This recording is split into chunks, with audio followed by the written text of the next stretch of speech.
What if the lessons you grew up with, be humble, play fair, keep it equal, weren't virtues at all, but training wheels that never came off? Be honest. How often did be nice translate into be ignored? People told you kings are born with crowns.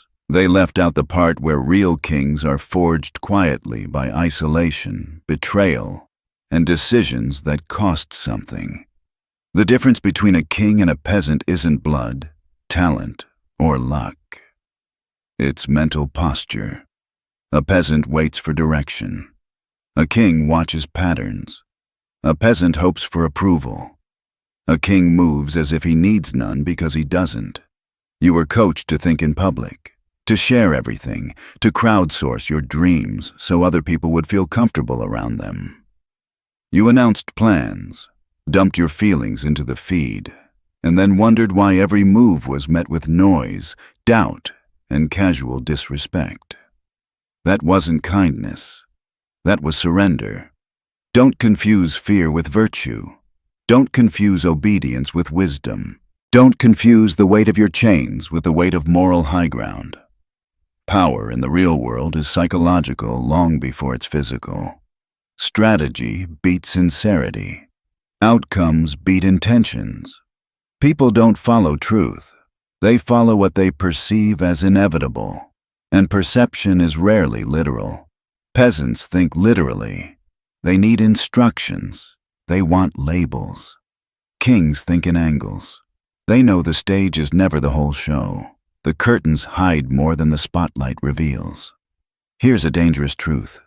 The moment you stop explaining yourself, people start imagining. And what they imagine about your motives, your plans, your limits, can eclipse anything you would have said. That's why silence is not absence, it's leverage. Mystery is not evasive, it's magnetic. Command doesn't always arrive with volume. Sometimes it walks in with stillness and leaves with the room's attention. Peasants chase clarity for the crowd. Kings value controlled ambiguity. When you reveal your whole map, you don't look noble, you look manageable. The more you talk, the cheaper each sentence becomes. The more you show, the less anyone needs to respect what you hold back. Your job is not to be a public diary. Your job is to be a sealed letter stamped with intent and opened only when it serves the mission. This is where most people break. They confuse popularity with power. They measure progress by applause, validation, and agreement. Kings measure by leverage. They don't beg for loyalty. They test it. They don't overshare strategy. They shape the narrative. They don't reveal motives. They make other people guess and make mistakes while guessing. A peasant thinks with emotion. How do I feel right now? A king thinks with consequence. What result will this move create? You've been told transparency is automatically good. It's not. Transparency without boundaries is a trap. It's a discount code for your influence. The more they see, the more they expect. The more you explain, the less your words weigh. The more you give freely, the more people feel entitled to what you haven't given yet. So choose silence. Choose precision. Choose the burden of being unreadable. Not mysterious for the sake of theater. Mysterious because predictability is leverage you can't afford to hand away. A king doesn't move to be understood. He moves to be undeniable. He controls pace, not volume. He speaks last and decides what the last word means. The world bends toward the man whose reactions are not for sale. He becomes a mirror. People project their doubts, their admiration, their fear, and never notice he said almost nothing. If that path feels lonely, that's the signal you're on it. Weakness is seductive. It asks you to trade strategy for acceptance and posture for praise. But you're not chasing love from the crowd. The crowd has a short memory and a long appetite. You're chasing inevitability, the sense that when you arrive, it feels like the only outcome that could have happened. Understand this. Not every insult needs an answer. Not every slight deserves your fire. Not every truth should be said when the timing is wrong. Kingly thinking prioritizes result over righteousness. Would you rather be pure and forgettable, or strategic and unforgettable? That's the tension most can't endure. They cling to a moral high ground that never built an empire, then wonder why no one salutes the flag they planted on a hill nobody needs. Control isn't blunt force. It's belief. If you shape what they believe, you shape what they do. That's the battlefield minds, not muscles. Timing over fairness. Leverage over effort. The person who works 12 hours will admire the one who makes one well-timed move that changes everything. That isn't cruelty, that's clarity. So start here. Stop narrating your life to people who have not earned the right to hear it. Stop proving your intentions. Stop filling silence with explanations that dilute your presence. Train your mind to ask before every word, does this strengthen or weaken my position? Before every move, who benefits if I act this way? Before every display, am I signaling strength or feeding someone else's hunger? You don't have to be the loudest. You have to be the least reactive. The man who can endure misunderstanding, who can be insulted and not twitch, who can be watched and give nothing away. That man leads the room without raising his voice. That is the beginning of thinking like a king. To think like a king, you must become comfortable with discomfort, silence that stretches, solitude that sharpens, and the absence of applause that tests your resolve. Because if you still need validation to stay disciplined, you haven't built power, you've borrowed it. Every moment you seek reassurance, you hand over leverage. Every time you explain yourself, you bleed authority. Kings don't seek understanding from the crowd. They let mystery do the heavy lifting. There's an old saying among rulers, he who owns his mind owns his enemies. But let's take that deeper. He who owns his reactions owns the world. The ability to stay calm under insult, to wait when provoked, to let speculation swirl while you observe silently, that's psychological warfare at its finest. Your stillness breeds their confusion, and confusion in others is control for you. When people can't predict you, they can't prepare for you. That's why mystery is more valuable than truth. Once they think they know you, you lose your edge.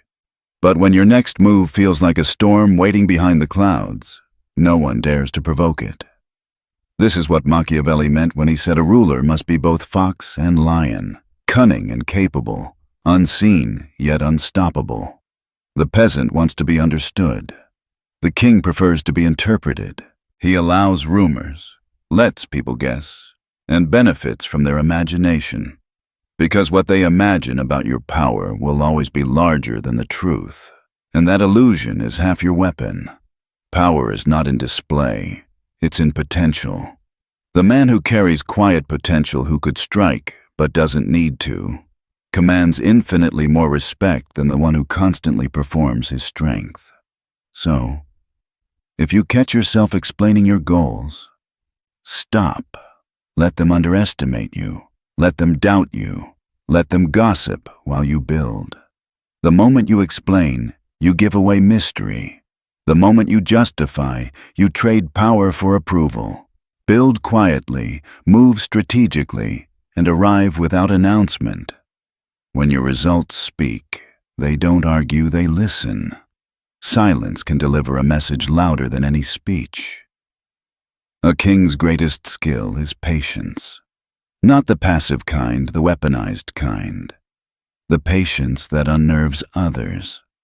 The patience that makes rivals move first. When everyone else fights for attention, you learn to fight for timing, because the world rewards precision, not motion. A single calculated strike can outweigh a lifetime of effort.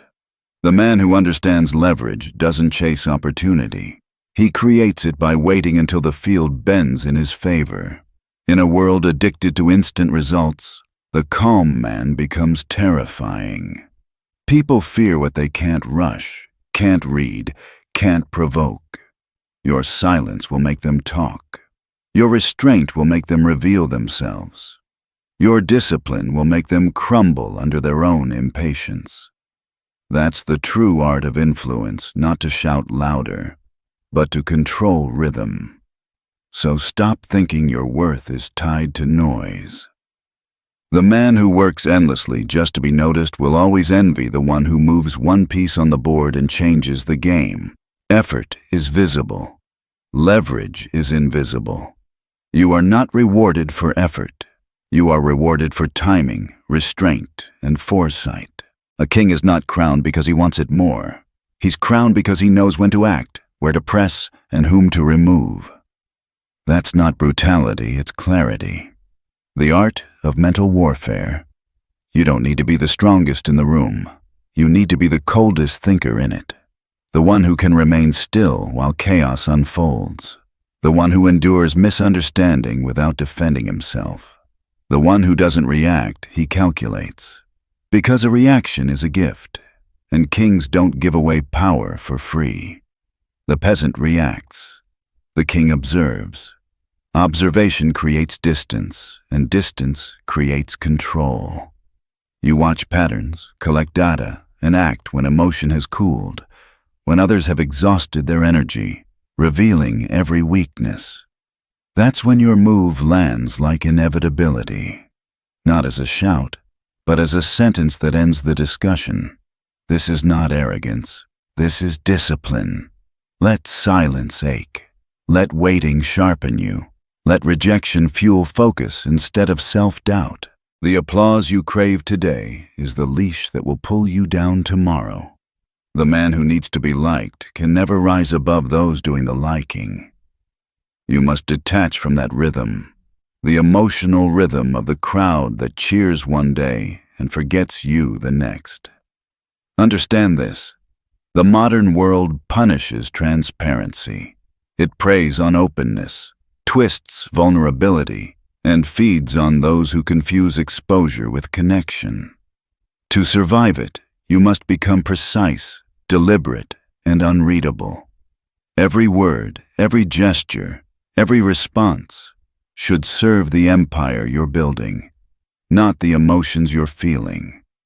So ask yourself before you speak, does this expand my influence or drain it?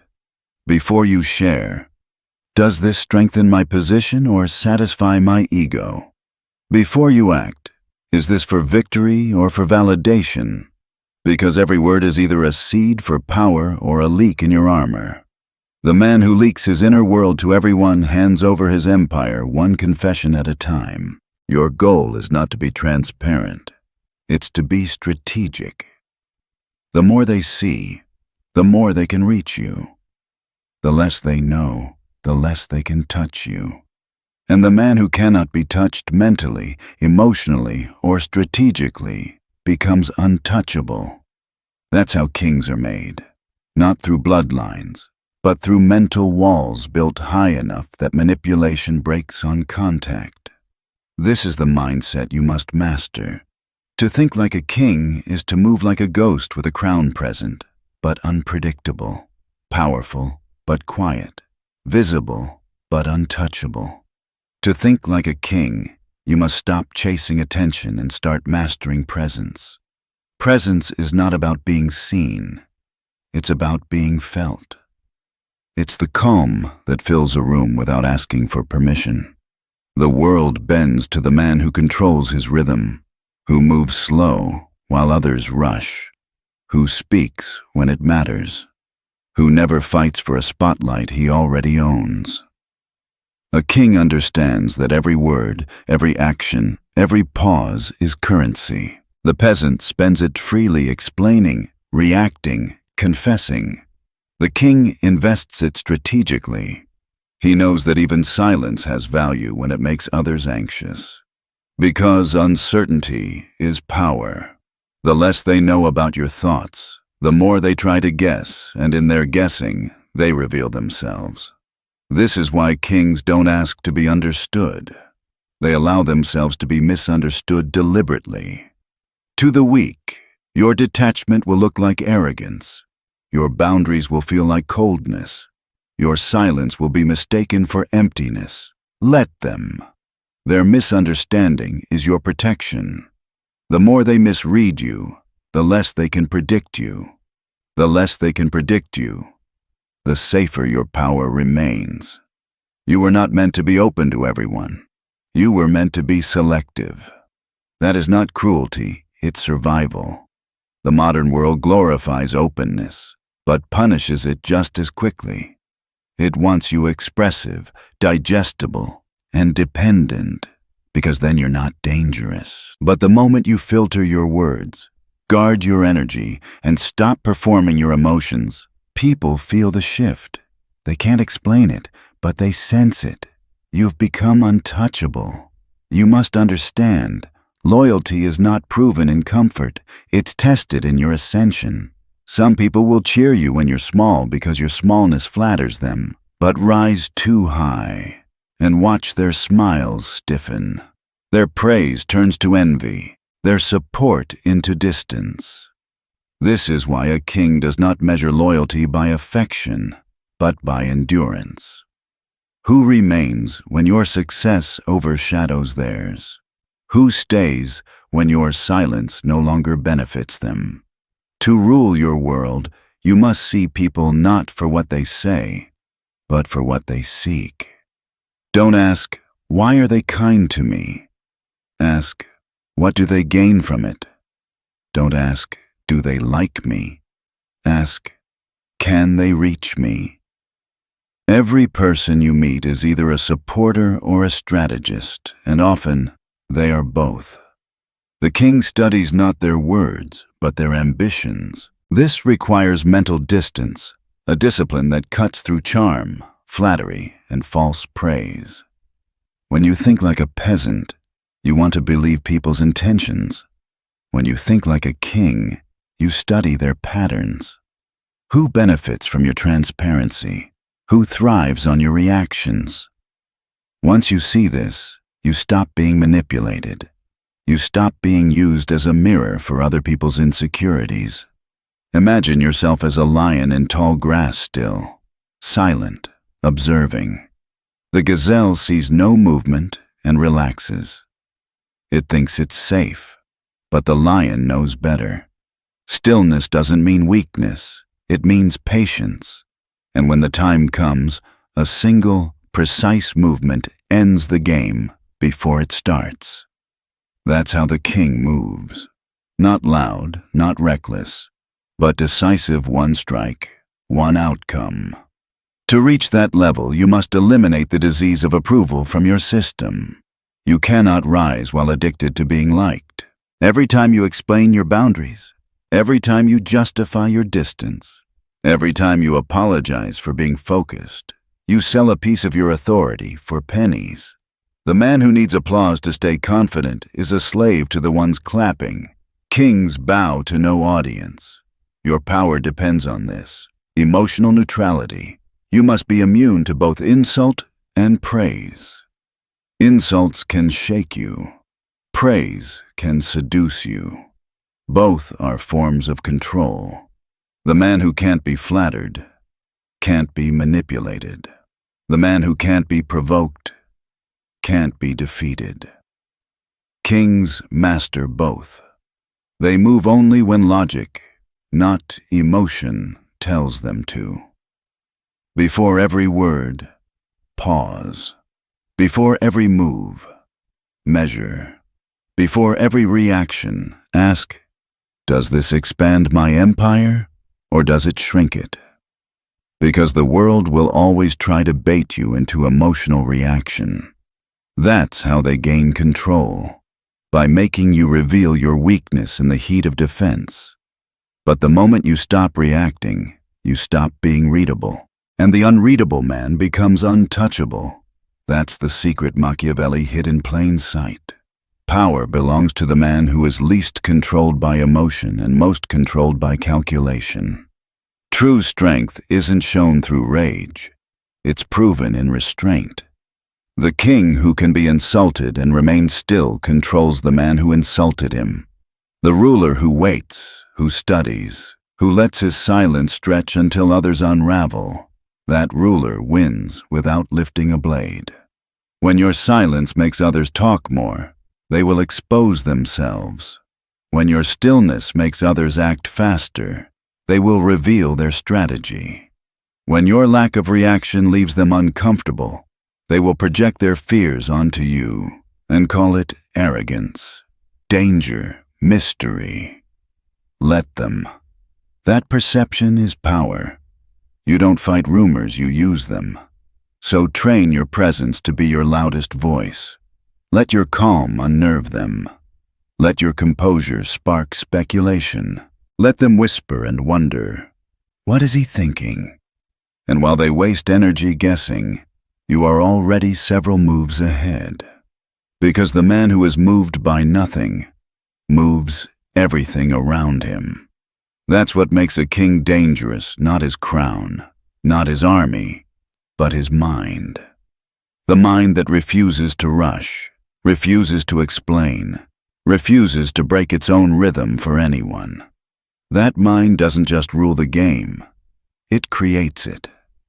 A king's mind is his fortress, walled, guarded, and impenetrable. Most men leave their gates wide open.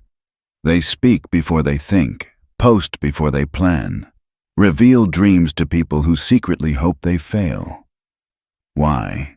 Because they crave attention more than control. But the man who's tasted real power protects it with silence.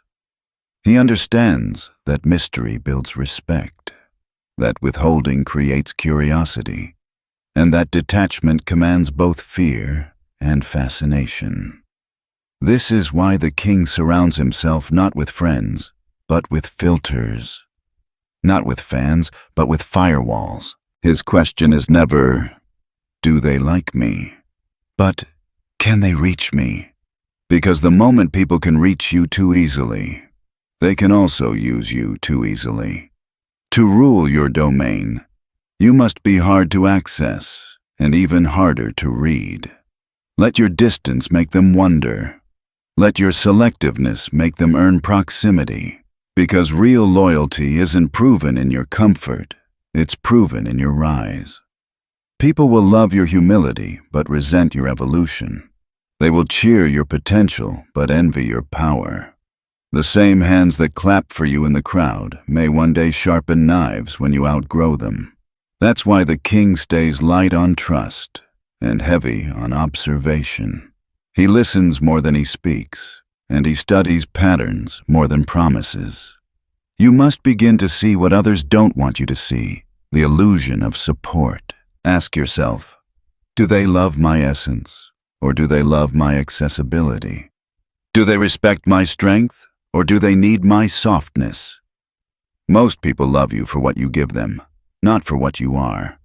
And the moment you stop feeding their comfort, they turn.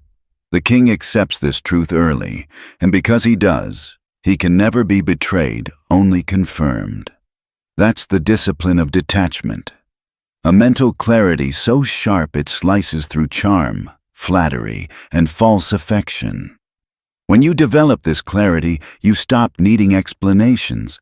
You don't argue with envy, you don't chase loyalty, and you don't beg to be seen. You watch, you wait. And in that watching, people expose themselves completely. Picture this, a lion in the tall grass, unmoving, silent, but watching everything. The prey relaxes, mistaking stillness for safety. Then, one shift, a calculated, quiet strike, and the game ends before it even begins. That's how kings operate. Not with noise, not with threats, but with precision. They conserve energy until it matters. They strike once and it's final. To reach that level, you must kill the impulse to prove, to perform, to react. Impulse is the currency of the weak. It's what the world feeds on. Every time you respond too quickly, you pay with credibility. Every time you try to explain yourself to those unworthy of understanding, You pay with power. A king cannot afford that cost. He must move like a mountain, unshakable, deliberate, immovable. When a mountain shifts, the entire landscape adjusts. That's how your mind must be, so stable that others reorganize themselves around your silence. You have to become immune to flattery and gossip alike. When people can no longer control you with compliments or provoke you with criticism, they lose all power. They will call you cold, detached, intimidating, and they'll be right. Because real control is cold. It doesn't flinch under pressure or melt under praise. It calculates. This is why the most feared rulers in history rarely spoke much. Their silence echoed through halls. Their glances stopped conversations. Their absence commanded rooms. That wasn't luck, it was architecture. It was design. Their stillness wasn't empty, it was weaponized. Every pause, every delay, every unreadable expression was part of the game. And everyone else, too emotional to sit still, fell right into their rhythm. Let people talk. Let them invent stories to fill the silence you leave. That's not your weakness, it's your camouflage. When they guess what you'll do next, they give you insight into their fears. And fear is leverage. You don't dominate through aggression. You dominate through uncertainty. When you become unpredictable, you become ungovernable. True power is mental asymmetry, when you think in layers while others think in lines. While they chase reactions, you build scenarios. While they fight battles, you study patterns. While they try to be understood, you shape what they believe. The king's greatest weapon isn't his army. It's his ability to stay unreadable long enough for the world to underestimate him. Remember this: no title, no money, no crowd will give you that kind of control. It comes only from within, from the endless refinement of a mind that's colder than impulse, calmer than chaos, and clearer than emotion. It comes from solitude, from long stretches of silence where comfort dies and clarity is born, from moments when you'd rather be misunderstood than deluded. At first, that silence feels like exile. You'll lose friends. You'll lose comfort. People will say you've changed, and they'll be right. You're not softer anymore. You're sharper. You're not seeking connection. You're building control. You're not explaining your vision. You're embodying it. The same people who once found you relatable will now call you unreachable. Good. That's what happens when you rise above their frequency. Because when you think like a king, you stop needing validation from noise. You stop performing for acceptance. You stop chasing applause that disappears as soon as the next distraction appears. Instead, you cultivate presence, quiet, focused, deliberate presence. You become the man whose silence changes the temperature of a room, whose restraint creates unease, whose eyes communicate what words could never say. That is psychological gravity, the power that bends everything around it without ever moving fast or speaking loud. The man who learns that doesn't just enter rooms, he owns them. There comes a point in every rise when people start to question you. Why are you so quiet? Why don't you share anymore? Why have you changed? That's when you know you're ascending. Most can't understand transformation. They confuse silence with arrogance, discipline with coldness, and detachment with pride. But silence isn't absence. It's control. It's the space where power grows. You're not becoming cold. You're becoming precise. You're not distant. You're becoming focused. Every rise demands distance from noise. The man who can't step away from the crowd will always remain ruled by it. Isolation isn't punishment. It's refinement. Solitude is where you train your mind to think like a ruler, not a follower.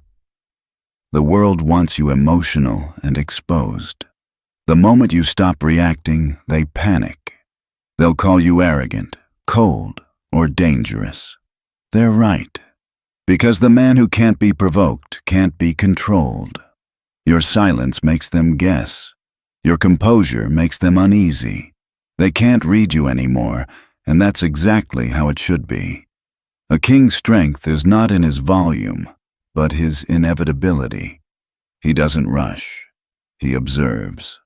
He waits for the right moment, and when he strikes, it ends everything. His patience breaks the rhythm of impulsive men.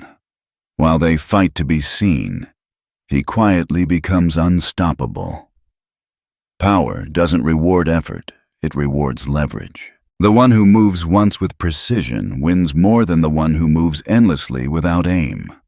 Every reaction leaks authority. Every explanation costs control. Kings speak less, move strategically, and let their results speak for them. The loudest man in the room is rarely the one in charge. Before you speak, pause. Before you act, ask, does this strengthen my position or weaken it? Every word either builds or breaks your influence. The man who can't be provoked holds power over those who can. His restraint unsettles them. His stillness forces them to reveal themselves. They taught you openness equals connection, but in power, openness is exposure, and exposure is control. That's why kings protect their inner world like a fortress. Every word is measured.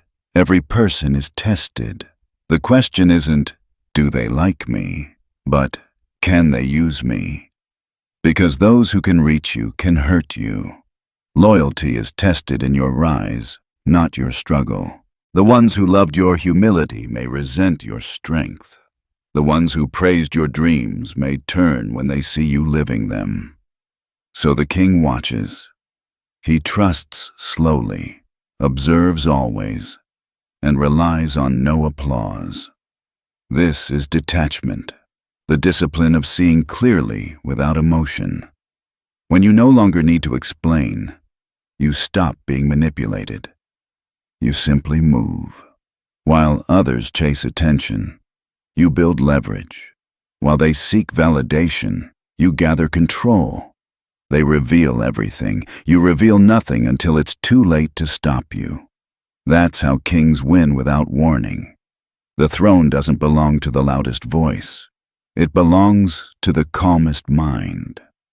The one who can endure solitude, delay gratification, and let silence carry power. Because power isn't given, it's built quietly, protected by calculation, crowned in silence. You were never meant to kneel. You were meant to rule.